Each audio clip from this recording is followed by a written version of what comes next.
Hey guys, welcome to Edathan's Golden Treasures, your one-stop for insights on personal growth and exploration of self-mastery. So if you're new to this channel, welcome. Subscribe, like the video, get a comfortable place to sit, grab a snack and a drink, and you could even invite a friend or two to watch with us. We want to dig into certain interesting insights. Come closer, let's get into it.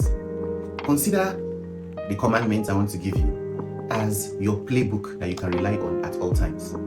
It will help you decide which of your relationships are going to thrive, and it will help you also decide which of your relationships are going to crash land. Now, when I'm talking about relationships, I am speaking about your friendships, your family, your associations, at work, as a group of friends, and even in the international space. You need something that is going to serve as a guide, so that whenever you're faced with particular situations, you know the exact principle and commandment that you are going to apply.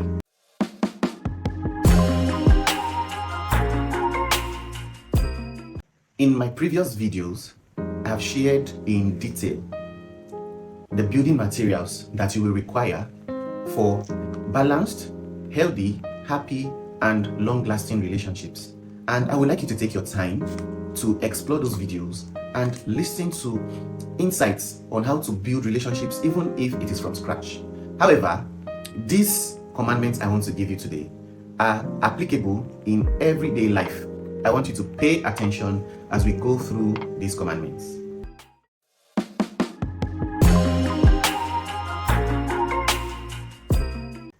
The first on the list is speak clearly. Say exactly what you mean. Speaking clearly is you being kind and you being wholesome. There was this guy named Tunde, and he had a crush in his department in school. Her name was Chioma. They just met after starting classes for a few times, so he noticed her and they started gisting. Playfully, she'll be like, "Don't call me now, maybe your phone is for playing games." Meanwhile, she actually wanted Tunde to call. And Tunde was the kind of person that took things just the way you told him. So when she said, "Don't call me now," he wouldn't call. And she says, "Don't text me," he wouldn't text. One Friday evening, they were reading together and Tunde was hungry. So in his kindness, he asked Chioma and said, "What would you like to eat?" And she was like, "Anything, Jare, just get anything." And Tunde was like, okay, no problem. I'm going to get something, I'll soon be back. So Tunde left. And when he returned with a plate of beans and plantain. Chioma forced a smile because she didn't want to. But when she put a spoon of the beans in her mouth, she couldn't keep it. She had to tell him, "Tunde, what is the meaning of this? Don't you know I do not like beans?" And Tunde was confused. "But you told me I should bring anything." And you know what? Beans was Tunde's favorite food. And she ended the talk with, "If you knew me, you would have known exactly what I don't like." And that is where most relationship and friendship problems start from. Because you assume the person should know you from your conversations, and even if they do, don't expect them to know what you want every time. There is nobody on the face of the planet that is a mind reader. Even those people who read palms, they can't get everything that is on your mind accurately.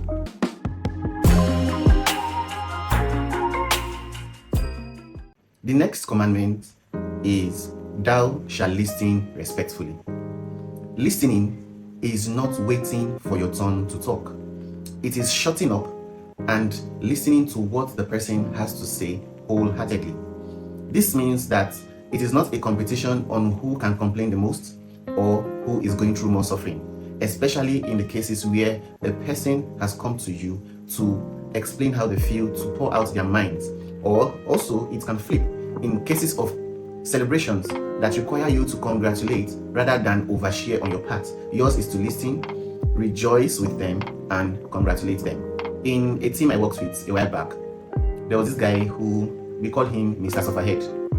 Whenever we complained that the meeting was getting too long or the task was too cumbersome and we wanted something easier, we wanted to go on a break, he would come and say, "In my previous place of work, we worked 12 hours shift back to back." Everybody would be like, "Oh bro, you've come again. When have you ever enjoyed in your life?" And that was his behavior. Whenever he opened his mouth to speak, it was just to tell you how much he had suffered. Even when he seemingly enjoyed, he will still look for a story about how he suffered before he enjoyed. And we realize that this is somebody who doesn't even listen. Even in cases where people were rejoicing, he would find a way to slip in something sad into the conversation. After a while, people started avoiding him. So whenever he was coming, people would just turn their faces to the other side until he passed. Or whenever he was talking, people would be like, okay, Atunde, don't you have something you want to do? Please go and do what you need to do. Sometimes all you need to do is just say, I'm listening. Please go on. Or just nod your head and let the person express themselves fully. Now, this is something you need to practice actually. When people are speaking and you find out that you're always cutting them short and they've mentioned it a time or two, learn to take a breather and let them speak. Let them say what is on their minds, because it's possible they have something to say that you've not even heard before. Why don't you give them the opportunity to speak, and you might learn a thing or two.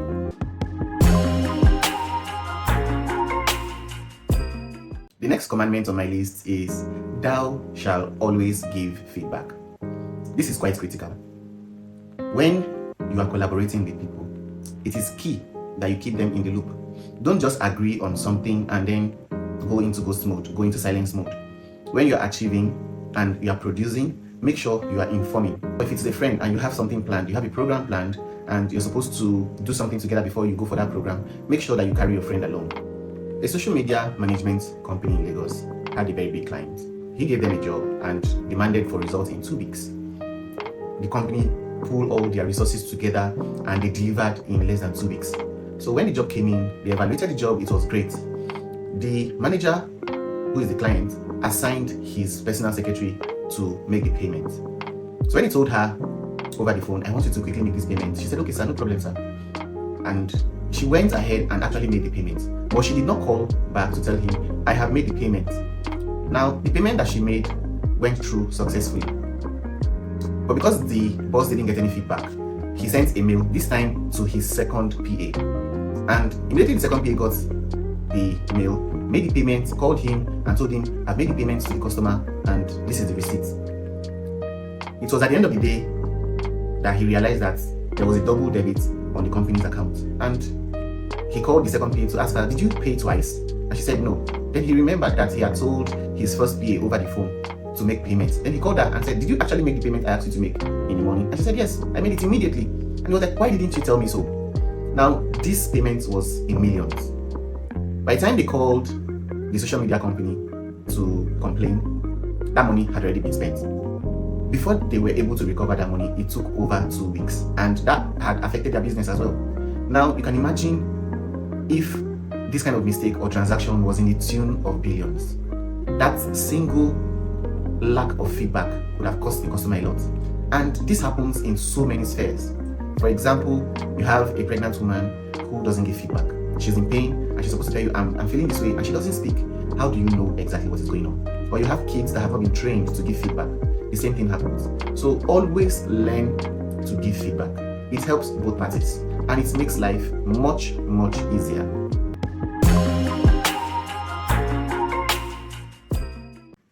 The next commandment is, thou shalt build trust. Trust is essential for every kind of relationship, be it your family, friends, or other kinds of relationships. Now, what it means is, let your yes be yes, and let your no be no. Have this sense of responsibility towards the things that you say you're going to do by doing them, and also making sure that your words and your actions align most of the time, even if not all the time. I had a friend who became an event planner over time, and she was really good at planning events, weddings, birthdays, receptions, you name it. There was a particular picnic for friends that she was supposed to attend, and she wanted to go with her cousin because her cousin had been asking her, I'd like to go out with you, and she said, okay, don't worry, there's a picnic coming up this weekend, I'll take you there. They made arrangements for 10 a.m. so they could get there early. When it was 10 a.m. on that day, her phone was switched off. Her cousin tried to reach her a couple of times. When it was 11 a.m., she was finally reachable. And she told her cousin, sorry, I was actually charging my phone and now I'm ready. So sorry we couldn't meet at 10, we'll meet at 12. Make sure you're ready. Come out to so and so junction. When I drive by, I'll pick you up and we'll get to where we're going. So the cousin agreed again, the benefit of the doubt, right? So she dressed up, did an elaborate makeup. It was her first time of going out. She wanted to look good, wore a very thick wig, and her dress was flowing. When it was 15 minutes to 12, she went out and stood at the junction. It was a sunny day. The sun was smiling. At 12, she tried to reach the lady. The cousin tried to reach the lady, but she was unreachable. Again, it was a bother. She called. This time her phone was ringing, but she was not picking up the calls. She called and called. After waiting for 30 minutes, she felt she should go back home. But she remembered that while they were talking about the picnic, her cousin had mentioned the spot that they were going to use. So she decided to ask around. She asked a few people and they said they knew the spot for the picnic. She took an Uber and went there. When she got there, she introduced herself as the cousin to so and so person. They were like, oh, okay, that her cousin was on the way. So she sat down, enjoyed the picnic with them. When the picnic was almost over, she suddenly saw her cousin coming. And when she arrived, she was like, oh, I'm so sorry, I slept off and my phone was on silent. And the excuses continued. But her cousin didn't believe her, because by the time her cousin got to that picnic, her makeup was almost ruined. She was sweating through her skull, and she vowed never to put her trust in her again. And this is what happens most of the time. You just realize that people start changing towards you, and you wonder, what did I do? Take a reflective look at what you've done, and you see that it is because at a particular time or two, you've messed up via the things you said you were going to do and you didn't do. Actions speak louder than words. But you know what people will hear first? It's your words. And people will judge your words first before they judge your actions. If you've watched this video to this point, I am really glad. It means we've learned so much together. And if you've not subscribed to this channel yet, please smash that subscribe button, like this video, share the video to your friends, family, and even people online on your status, and make sure you drop a comment or two. Is there a commandment that hit home? Tell us. Is there a commandment that you've practiced and you've seen results? Tell us in the comment section.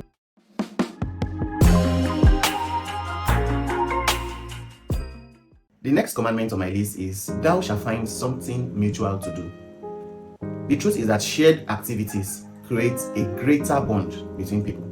How do you get to know somebody when you don't do anything together? You don't have any activities together. You don't go out to have fun together.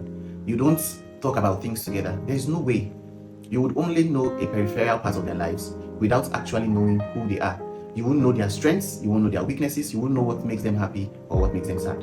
And that is why people who expect you to know who they are without sharing an activity, a hobby, or a fun activity with you, they end up not really getting to know you. Anita and Natasha were two very good friends, and eventually in their second year in school, they decided to rent an apartment together. But that was a disastrous decision. From the first week, it was one quarrel to another, one small issue to another, somebody putting on another person's slippers, or one person wanting to leave the lights on at bedtime. This continued for a month. One day, suddenly Anita just told Natasha and said, I want us to cook jollof rice together. And it was strange. Natasha was like, which is jollof rice? Do you even know how to cook? And then she was like, okay, let's just do it. So the first thing that happened was that they decided to go to the market together. While they went to the market, there were many gists along the way. They started catching fun. For the first time, they were laughing together. They really enjoyed their shopping trip. They were buying onions together. Anita was good at pricing down goods, and Natasha was good at spotting the ones that were really quality. And that was how the market trip was a fun experience. When they got home, Anita would blend the peppers, while Natasha would slice the onions, and they enjoyed the process of making that meal. The fun aspect of it was that when they finished cooking, both of them were not even able to eat. They had to invite other friends to come and eat the food with them. But that one shared activity created a bond that resolved problems that they'd been facing for over a month. After that, they decided that every weekend they were going to cook a new meal together. They were going to find some recipe online and try it out together. They'll do a market stream, and it became some sort of a tradition that bonded them together. People started coming to their room to even learn how to cook. And Anita, who had had issues with cooking a delicious meal, soon became a guru in the kitchen. This is how life transforms people. So when you're around people you're in relationship with, be it your friends, family, or at work, if there's nothing for you to do together, then just know that there's already a challenge. There's something that is missing in your relationship. So today, find time to think about what can we do together. And from that, you realize that your relationship would have a tighter bond and a lot more understanding.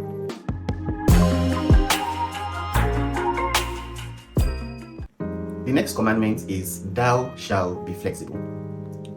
It's true that iron sharpens iron, and it's good that you should be strong and resolute. But when it comes to relationships, you should learn to be flexible. People and not iron, and nothing is cast in stone. What you want to do sometimes may not work out well because you want to do it your way and you want to do it at your time. How about considering other people? How about compromising sometimes from your values and from those things that you wish to actually perform? There's nothing wrong with rescheduling a date. There's nothing wrong with waiting a couple of minutes or maybe an hour for people who have children to catch up with your picnic. These are things that make you flexible, considerate, and kind. Tony was a really cool guy. From his first day at the office, he came with this vibe that was undeniable. And there was something about Tony that just made people fall in love with him. Every time he entered the office building, the office came alive. And that was because Tony was always finding something fun to do with everybody. Today, he wants a group photo. Tomorrow, he just goes out of his way and purchases sweets for everybody. Next tomorrow, he comes up with a song that everybody can sing along. And the funny aspect of Tony is, he always told his people that he's not going to stay for too long. He's always on the move. A few months into his employment, he got another job. But the memories he had created at the workplace had bonded him with everybody. While he transitioned to another role in another company, he kept in touch. He would invite his previous colleagues to come out for a hangout. Sometimes he would pay, sometimes everybody would pay. At his new place of work, he came along with the same vibe. He was always doing something. Sometimes his colleague that is a nursing mother would be like, Tony, see your baby now. And Tony will go and carry that child and back the child in the office. He was just fun to be around. He was fun to be with him. He got to know people to their homes. After a while again, he left and traveled overseas for a project. So in that project, he kept in touch. He kept calling the people at his workplace. They were missing him big time. When his project was concluded and he informed them that he would soon be back in the country, his group of friends from work, everybody he had impacted their lives, somehow they came together and they organized a welcome back party for Tony. Tony was completely swept off his feet. He had never received such gesture before, and it was talked about for a long time. From the airport to the lounge to his hotel, everything was spectacular. People that loved him showed up for him. And they loved him because they knew Tony to be a fun guy. He was always ready to share activities. Do you know some people stayed with him until 9 p.m. because he had stories to tell. He had something fun to tell. He had songs to sing with them. And that has been his life all through. So when you're in a relationship, whichever it is, make sure you find a bonding activity to partake in. And this will be something you would remember for years. Don't just stay and just be lackadaisical and everything is just platonic and everything is boring. Make it exciting. Find something that would make you create memories that will live with you for a long time.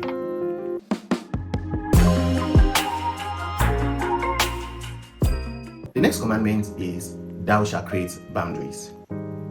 Now, boundaries are very important. Boundaries tell people that you have value and you know that value. It also tells people that you have a personal life and you require some form of privacy. And this means that you are able to tell people, this is what you can do and this is what you can't do. Right now, so many people have lost boundaries in their life because they blurred the line between personal life and public life. Ngozi was a fantastic PA and she knew her job. But there was one problem. Her boss would always send Ngozi to his house to wash his children's clothes. It started like a joke. And because she was a very nice lady, she accepted to do it the first, second, and third time. But that was the mistake of a lifetime. After it continued for a while, she started resenting her boss. One day, when he told her that she should go to his house to wash his children's clothes, her facial expression and her countenance became sad, and he noticed. So he called her and said, what is the problem? Is there a challenge at home, or are you suffering from something? And Ngozi said, no, there's no challenge at home, and I am fine. Everything is okay. So he said, okay, what is it? Just tell me anything you can tell me. And then Ngozi told him that she was not a nanny. She was only a PA. That he needed to employ a nanny that would take care of his children. She was expecting him to get upset or to lash out at her, but he was just quiet. He took a moment and after nodding his head a few times, he was like, okay, I get your point. I didn't see it from this perspective. I actually thought you loved washing my children's clothes. It was then it dawned on Ngozi. She had accepted to go to his house at an odd hour to wash his children's clothes, making him feel as if she didn't have personal things she needed to do for herself. But coming out to explain and express herself to him made him understand that she needed her personal time to do her personal things. You know what happened? He gave her the task of employing a nanny, and he also gave her the task of making sure that the nanny performed the job well. That was her job as a PA, and she was glad to do it. Now, check your personal life. Is there something that you've been doing that you're not supposed to be doing? Something that is blurring the lines between your personal life and your public life? Ensure that from today, you make a boundary between those things. And if you have to stop doing certain things to create a clear boundary, make sure you do so and communicate to those people involved as you do so.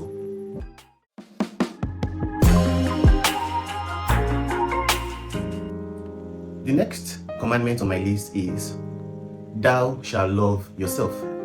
This one is universal. If you don't love yourself, you are going to accept nonsense. Self-love is the beginning of a better life. Self-love is the beginning of a better relationship. And self-love is the beginning of growth. If you don't love yourself, you would not know how to love others. You would not know how to create a boundary. You would not know how to respect. You would not know how to listen. Self-love is important for you to live in relationships without always seeking validation, without always being self-centered, and without always wanting to be the center of attraction. Self-love tells you that you must place a standard on your life. That means people have to live up to a standard to be able to access you. Now, I had a friend who was an Owambe kind of person. He loved going to parties, and he was always the first to volunteer to drive people. One day, there was a particular party he wanted to attend, but we were not invited. And I told him, why don't you just stay back? We can actually congratulate this person later. He was like, don't worry, he's my friend now. Let's just go, we'll get him somehow. And when we got there, I said, okay, you're good to go now. Let's see if you get in. And then he got to the gate. If you see the bouncers at the gate, they were like unmovable mountains. When he got there, he introduced himself and they were like, where's your invitation? And I was like, I know the groom, I know the bride, I know their parents, where is your invitation? Without an invitation, he didn't get access. I was just sitting in the car relaxing. I said, thank God I didn't follow him. Look at the embarrassment. And there were other people waiting in line to get in. Sometimes respecting yourself means, yes, you won't get that plate of jollof rice. It means in any sphere, should it be even in your office, if you were not invited to a particular discussion, just walk, pass, and go to your seat. You must not come there and want to share your opinion because you know better or whatever it is. Learn to respect yourself, because sometimes you're like, sorry, excuse me, we did not call you. That tells them that you don't know what it means to respect yourself. Secondly, some people feel that if they don't get enough likes, and if everybody doesn't love them, then they are not special. You are special by yourself within your boundaries. Now, everybody cannot love you, and this is something you must internalize at the get-go. Wherever you find yourself, not everyone will take a liking to you. Not everyone will accept your personality. Not everyone will listen to you, and not everyone will celebrate you. This makes you independent. It makes you to be able to do things. You are able to function outside what people say. And I can tell you for a fact, it is a superpower.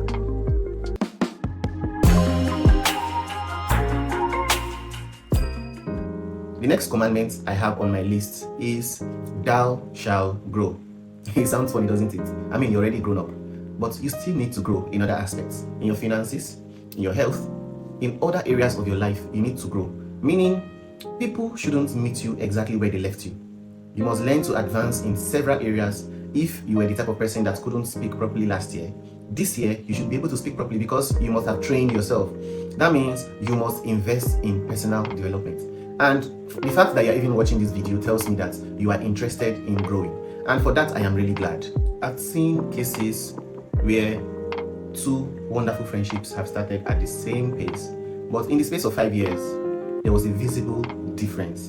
And these are people who started in the same office, with the same grade, with the same level of knowledge. But one person invested in developing himself, and over the course of a few years, he advanced quickly through the ranks. That person can be you. There is no joy in complacency, none at all. There is nobody that will be happy to be the one that is left behind while everybody is moving forward. And if you find out that you are the one in this case, this is a wake-up call. Get up, get moving, and get growing. Your growth should be like oxygen. I mentioned oxygen a few times, and you know that oxygen is obviously life. When people don't see you growing, they instinctively shift away from you. People love growth, and for your growth game to be strong, it means you have to be intentional. Make the decision to grow today. Can you guess how many commandments I have given you so far? For those that have been taking notes, drop your answer in the comment section, and let's get on with the next commandment.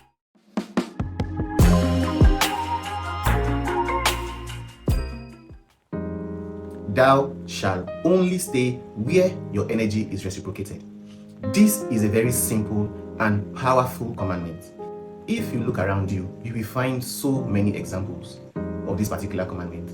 And for you to actually put it to test, if there is something that you have been doing, you've been giving energy, you've been putting in the effort and sacrificing, and you've not been getting back, there's been no reciprocity.